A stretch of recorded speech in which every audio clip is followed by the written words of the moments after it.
Hey everybody, welcome back to The Drop. You made it here again. We hope that you've had an awesome weekend and first part of your week. We're so excited that you guys are here with us.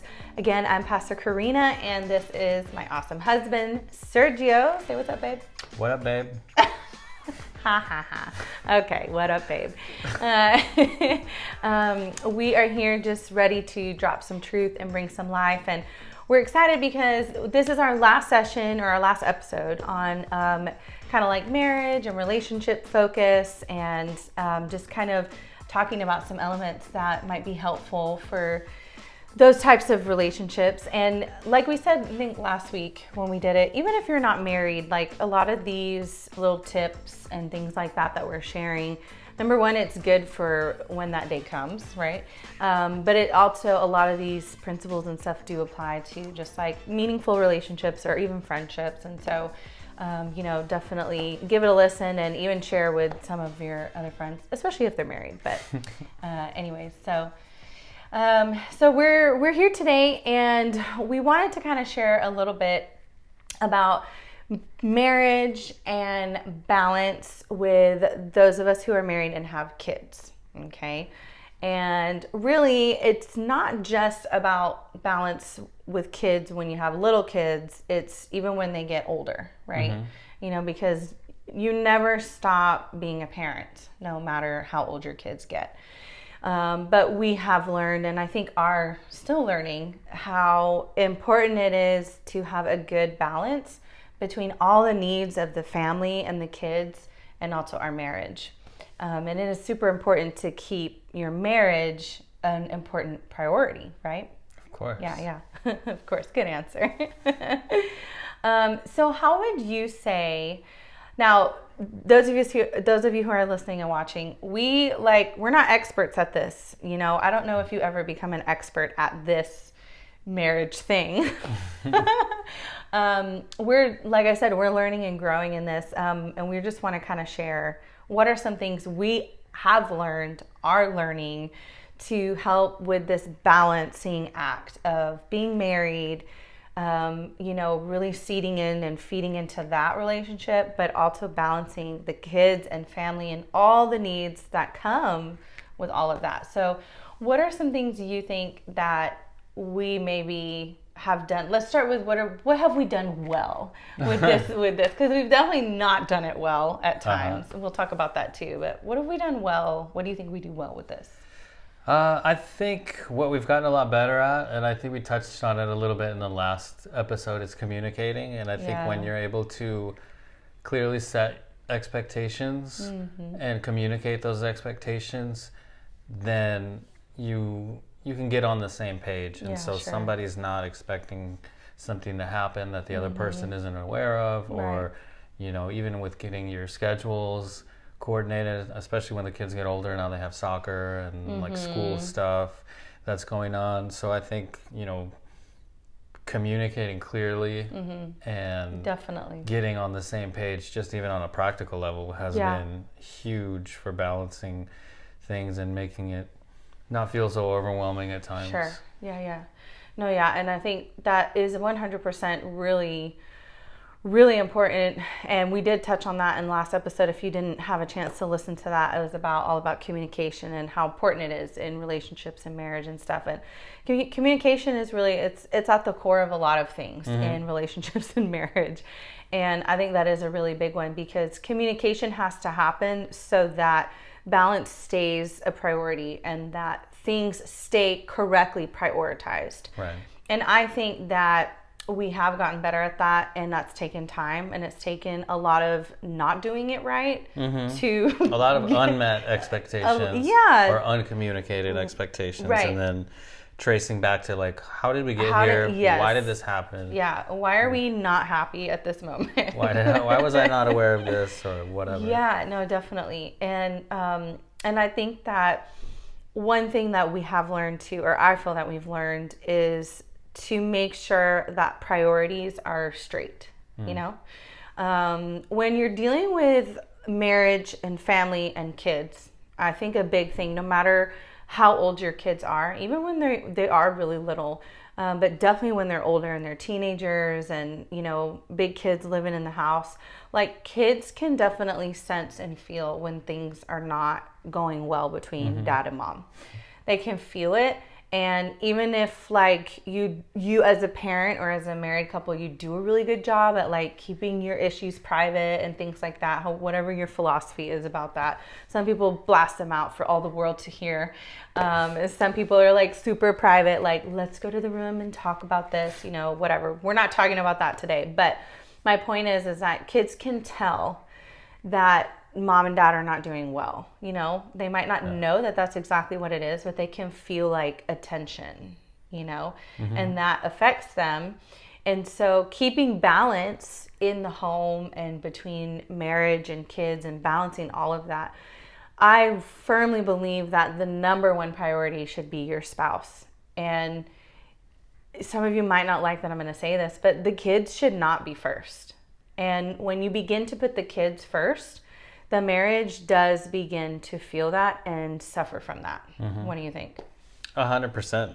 Yeah, I've known couples and friends who, like, when they have their first kid, their entire life just becomes solely about the kid, and they don't have any time to themselves. They kind of stop investing in each other and in the relationship. And you can, like, even as an outsider, you can kind of sense that, like, literally their whole life is revolving around the kid. And now they just seem like kind of like almost like they're nannies, like, you know, they're not really you know, married anymore in that sense. It's almost like our only job and our only priority is to 100% about the kid. And I think it does suffer. And I think the kids, you know, when they're young subconsciously, but then when they're older and they can pay attention, they'll notice like that, you know, what kind of relationship their parents have. Right. And they'll mimic it when they're older, and they'll think like this is how relationships are supposed to be. Oh, okay, you know, So if you don't model that kind of close relationship, that kind of prioritizing of the relationship, then the kids are going to see that and just do that unintentionally, because that's all they know. Of course, that's what I mean. That's what humans do. Like, they model what they see, you know what I mean, more than what they're told. That's 100%. For sure. And there's nothing wrong, and I just want to clarify this as like a mom, you know, there's nothing wrong with a season, like especially like I think about the newborn season, when if you have a newborn, you know, there is a season where like it is super demanding from the mom, especially if the mom is breastfeeding and things like that. Like, there's just a lot of demands, and it is hard to remain super balanced. And I don't think that should be like this extreme expectation, you know. No, and I think you said the key thing you said is there's seasons. Exactly. And you mentioned it earlier, is to have things in their proper priorities. So obviously a newborn who can't do anything for themselves and needs constant care, like that's top priority, right? In that season. Right. But as you grow into the next season and the next season, you constantly have to be reevaluating the priorities and keeping them in their proper space. So I know, just even on a practical level, when you did the pie thing and you were baking pies like all day. The pie thing. That was... I was the pie lady for a couple of months. in November, and that was a lot. That took up a lot of your time. And like... It did. It really did. You know, that was like a short season of like, okay, I'll deal with the kids. You finish your stuff that you have to do. Or, you know, maybe we're not going to go do a bunch of stuff this week because you have like 40 pies to make, right? So... So priorities can like adjust and shift according to the needs and the season. It's not like a fixed thing. And I think that's where that communication comes in, is finding, you know, the space to be able to chat and talk and say like, you know, hey, I have this going on right now. Like my best friend, she is her name's Rebecca, and I'm so proud of her right now because her and her husband, they have 4 kids, and they're all in school, and he works a full-time job. She has a part-time job, and for a long time, she's been like wanting to finish her schooling, and she's just been doing a little bit at a time. And she just made this commitment and said, I'm gonna buckle down and I'm gonna finish this out. I'm gonna get this done. And literally she has like no free time, and it's a season where the priorities are shifting a little bit because there's a goal in front of them, but obviously there's still balance that is trying to be met in that season. And I think that is what is so important, to work as a team together, in those different seasons. And I know like we have experienced, even though our kids aren't that old, like our oldest is 10. Which feels like 13. I was just going to say like 10 going on 13. But, our seasons have shifted a little bit, and it is, I think like with date nights and things like that. Obviously when you're first married and you have no kids, it's the easiest time to have date nights because you have you don't have to get a sitter. You don't have this little person. You have to be like, oh wait, we can't just like pick up and just be gone for 5 hours if we want, Where when we were first married, it was so easy to prioritize date night. But as we had kids and, as our kids got older and as we had more kids, it's a little easier to find someone to watch one little kid, and now you have 3 kids and, it's a little more of a challenge. But even though it's challenging, doesn't mean that's an excuse to not keep it a priority. Sure. And we've learned that, and we've kind of struggled through that a little bit. But if it's a priority, you find a way to make it happen, and I think that's something we've learned, because that is a good balance, keeping what's important. So I think that when you're balancing family and marriage, the biggest thing that I could say about this is that the marriage needs to be first. I need to put you first, and you need to put me first, and then comes the kids.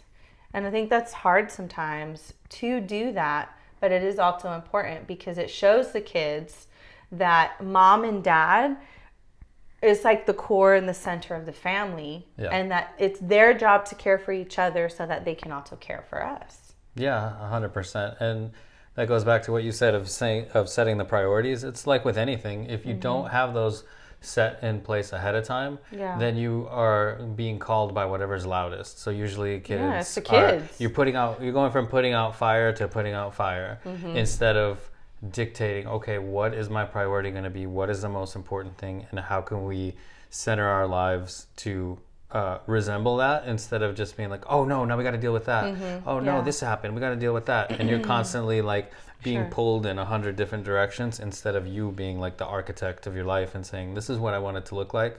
And these are the steps we're going to take to move it in that direction. And it might take some time, but when you're cognizant of that, and you're both pushing in that same direction because you've discussed it and set those priorities, then it has a way better chance of happening than just like reacting to the next fire that shows up on your doorstep. That's for sure. And I think you hit on something really good, and it's to determine what your priorities are. And if you're married and if you have kids, if you don't have kids, and even if you're not married, you should have like this either written down or this very strong like mental understanding within yourself as to what your priorities are. Sure.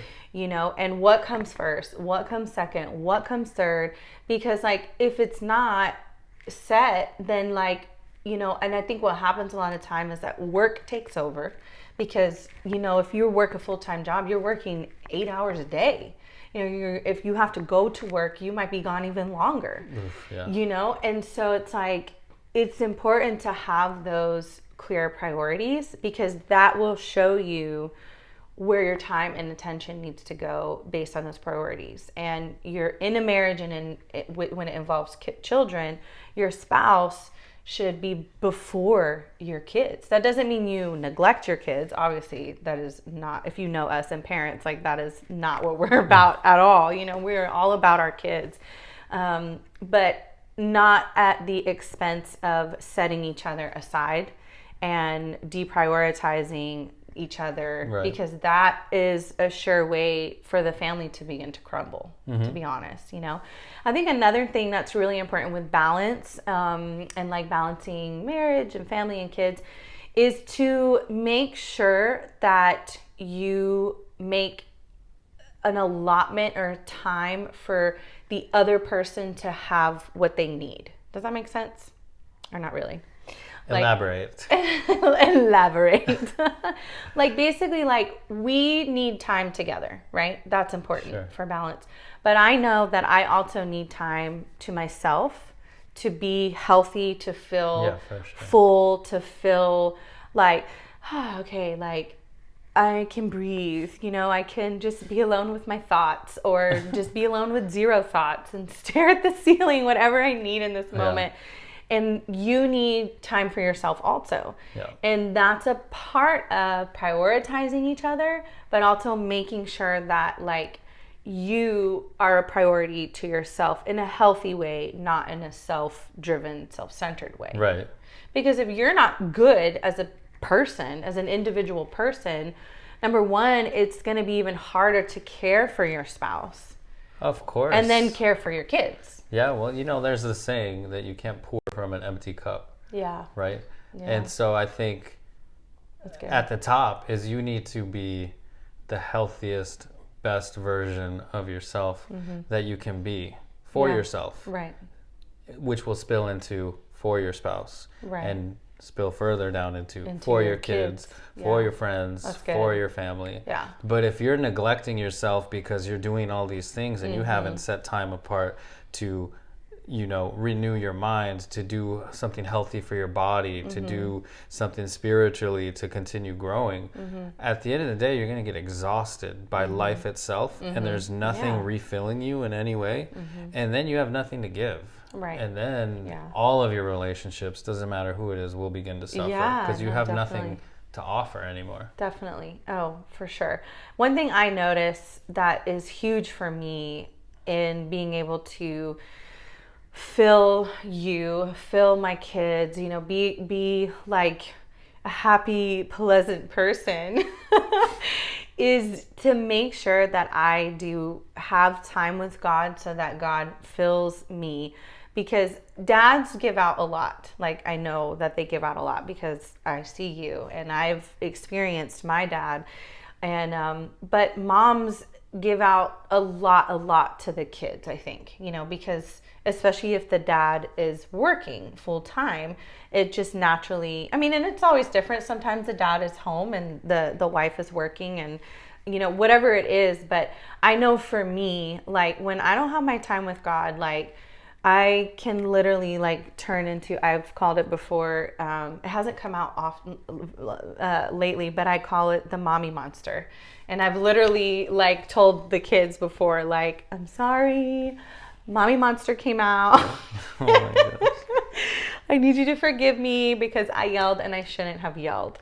And even sometimes when I have time with God, like nobody's perfect. I'm not saying I'm perfect and that makes me perfect, but you hit on something really, really key, and it's to make sure that you're filling yourself mentally, spiritually, emotionally. I think physically is really important. We talked about that in our resolution episodes, but you do need that because you have to have something to pour out. So let me ask you something, because I'm married to you and I know how you are. Uh-oh. I'm not going to put any of your business out there. I'll let you put whatever business you want out. But I know that it's also partly your personality that, when you've been like giving and dealing with the kids and things like that, or even sometimes dealing with me, that you need, like it is crucial. Like, it's not just like you're being silly about it, but it's like crucial for you to have time to fill yourself back up. I'm right about that, right? Yeah, 100%. Yeah. And I think everyone's like that in a way, no matter what your personality is. I guess to a certain extent. But I think some people are energized by being around people and some people are drained by it. Sure. Like some people thrive on it, and they're like, yes, so I agree with that. But I feel like filled by that. I feel like a parent can always be drained by their children.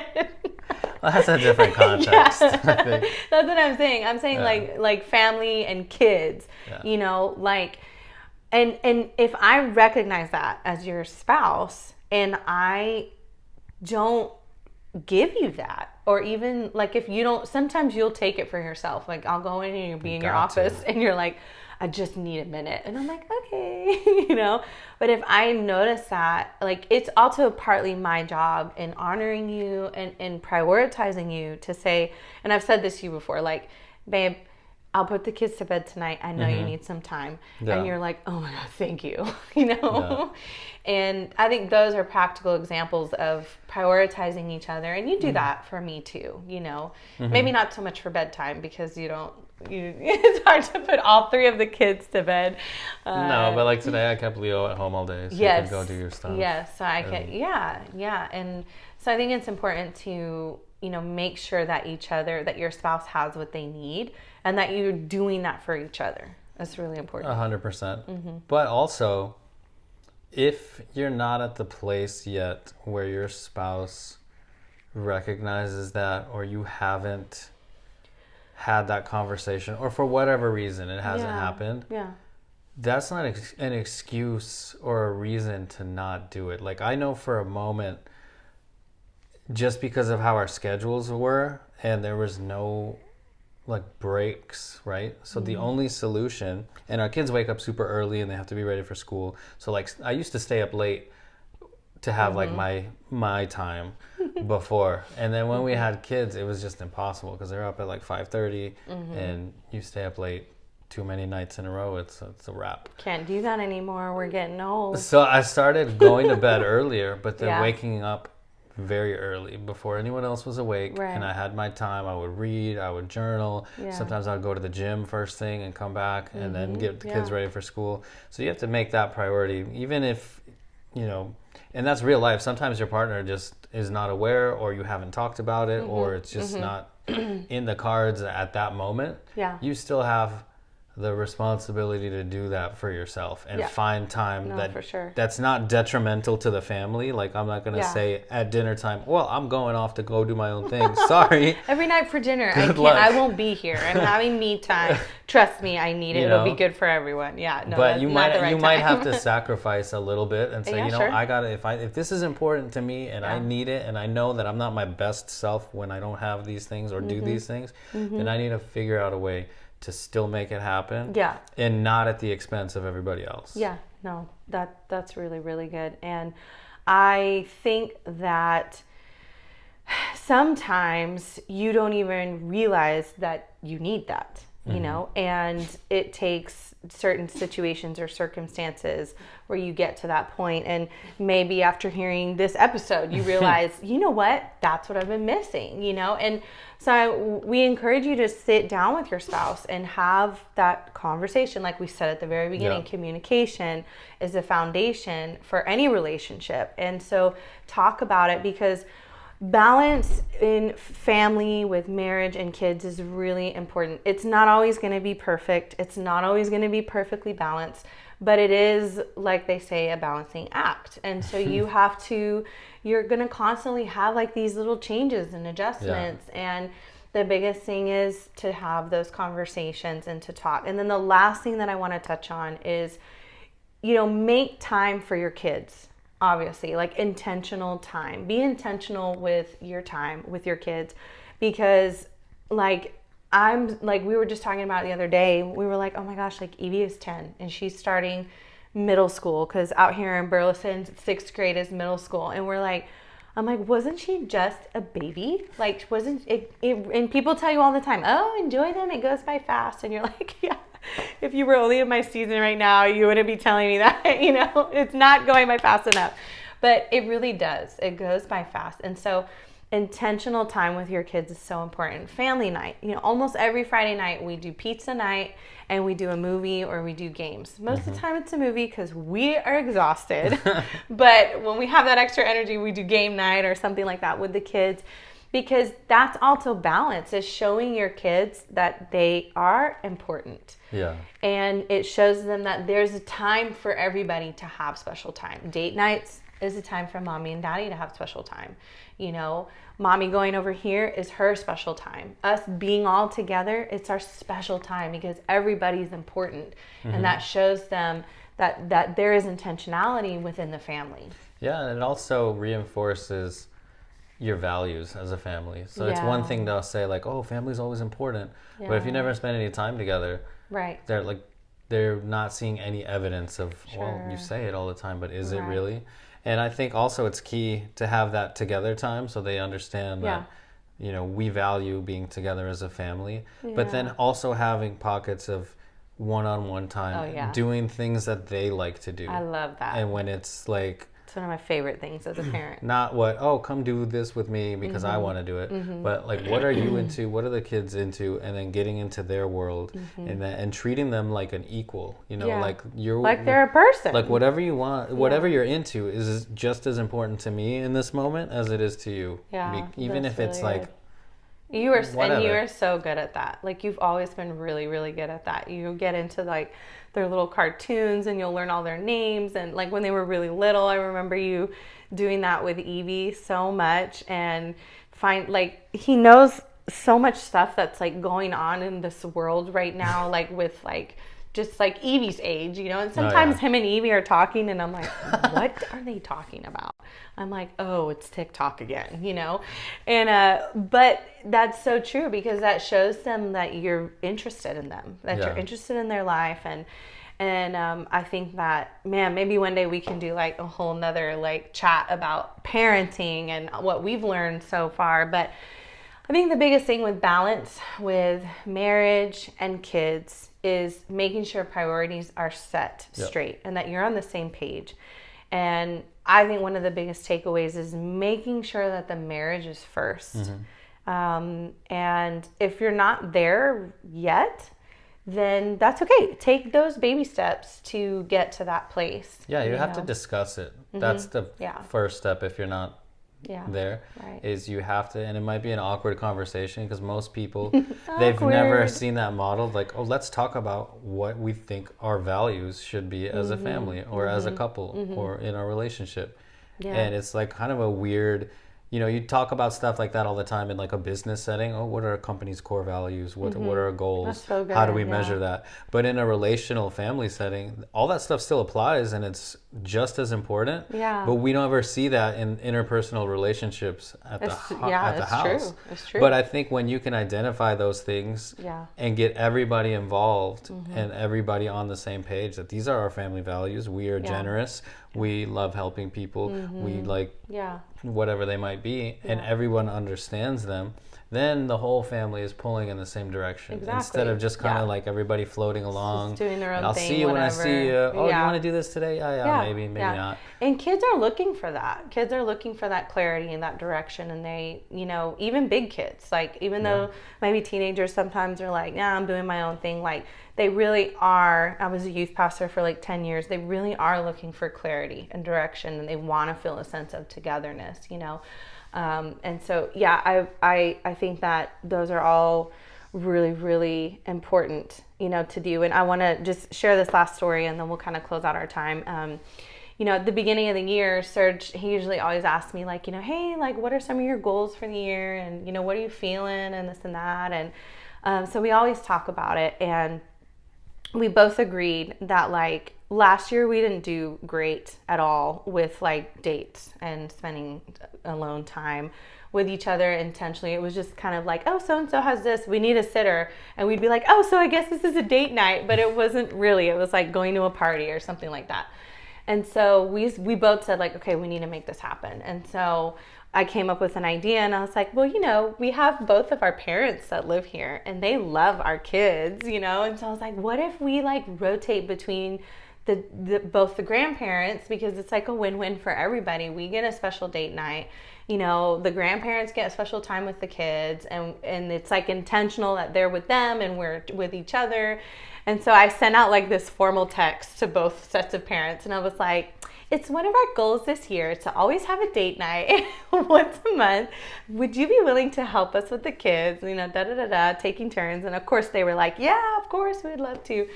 And, you know, but we had to like have that discussion. And then he said, if you get the sitter, I'll plan the date. And we talked about it. And it was like, now we have a plan because it's important, and we have intentionally prioritized those date nights. Yeah. So and I think, you know, like you said, we talked about it, and that was the key, because a lot of times you would be frustrated with me. I was like, why are you not planning a date night and getting the sitters coordinated? And no, to I me, never put that on you. I know, I but never like, said that. We just had never had a detailed conversation. So overwhelming. Of course, but it was overwhelming to me too. I think that's why it fell by the wayside, and you know. But now we saw the effects of that. You know, honestly, and again, what if it's priority? You make it happen. Yeah, you find out why is it not working, and what do we need to do to fix it and change it. Yeah, for sure. So, well, we hope that these last few episodes have been encouraging to all of you listening and watching. And, you know, marriage is probably one of the hardest things you can do in life, but it is one of the most fulfilling, beautiful, incredible relationships. One of the closest things that's an expression between us and God. Also, it's a deep, deep love and commitment. And so we just hope that these have been encouraging to you. Share these episodes with friends and family that are married. And thank you for joining us today, Serge, babe. Thanks for joining me. And this was so fun to do these episodes with you. And Pastor John and I will be back next week with some more great truth for you guys. So make sure you tune in and have an awesome rest of your week. Peace.